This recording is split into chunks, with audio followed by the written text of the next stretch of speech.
Alright, got a quick update on the truck here.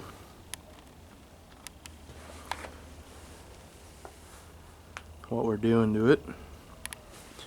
Engine swap. Nothing crazy. Stock 305.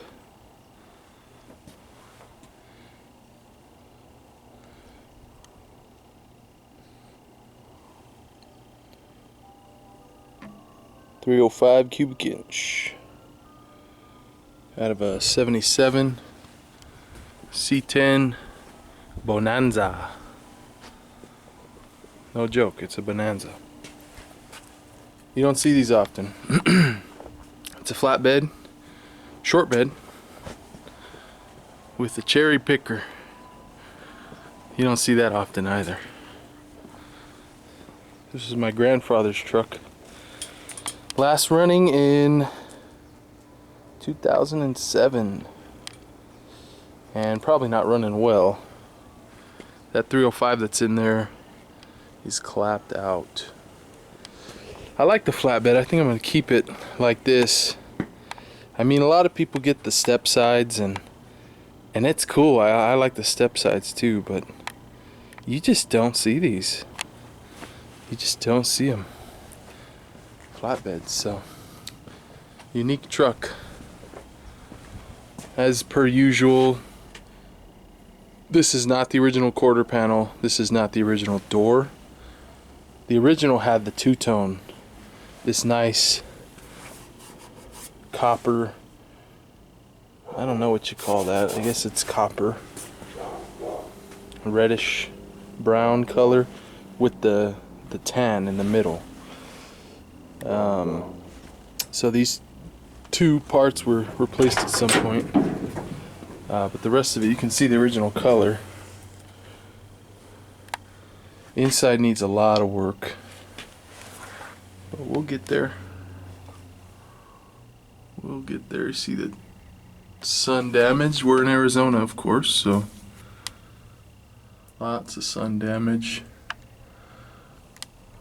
Some moisture got in here somehow and created some mold, some gross black mold, so not the best. I'm gonna have to do some work in here to clean it up. I mean, it's not terrible though. I've seen worse. This whole dash panel is honestly salvageable. I clean it up real nice and that'll be fine. I need a new dash pad for sure. But I mean, look at that wood trim there. Bonanza. It's nice. I got a brand new steering wheel for it already. Same spec. It's original, but it's brand new. It's one of those factory replacements that I got off a guy on OfferUp for 20 bucks. So that'll be nice. And then bench seat. Gonna get the whole thing reupholstered. I'll repad it myself, and then I'll get somebody to professionally reupholster it. There's a lot of local shops that do that here, so I'll try to shop around and find a good deal for it. But so we got the engine about, I don't know, I want to say 85% ready for swap. I still need to remove exhaust manifolds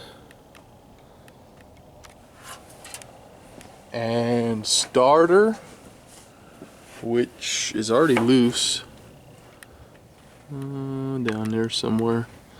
I'm probably going to take this fuel pump off because that tends to get in the way a little. And then I got to disconnect the transmission cross member bolts. There's two of them. And then once that's all done, I'll be done underneath.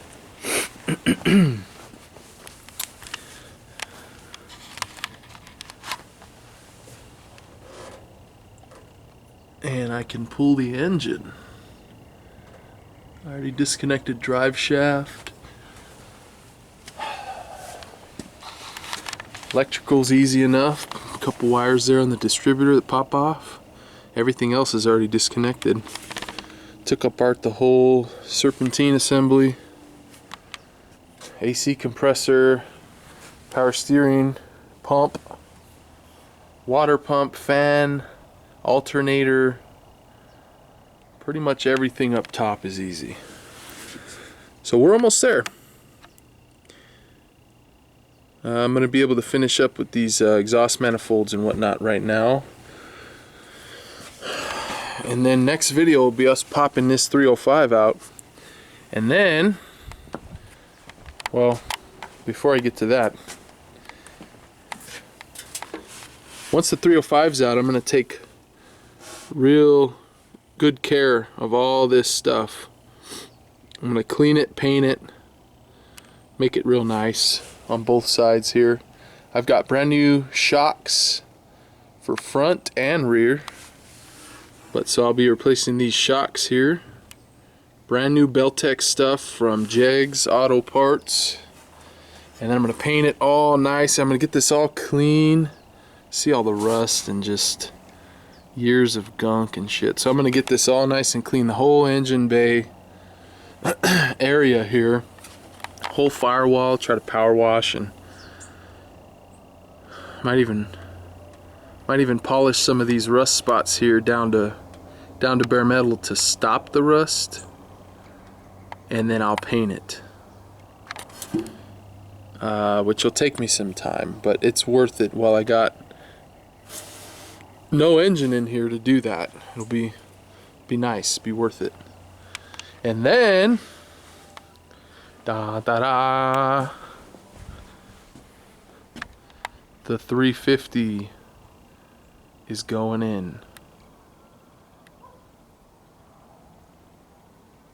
Can't wait.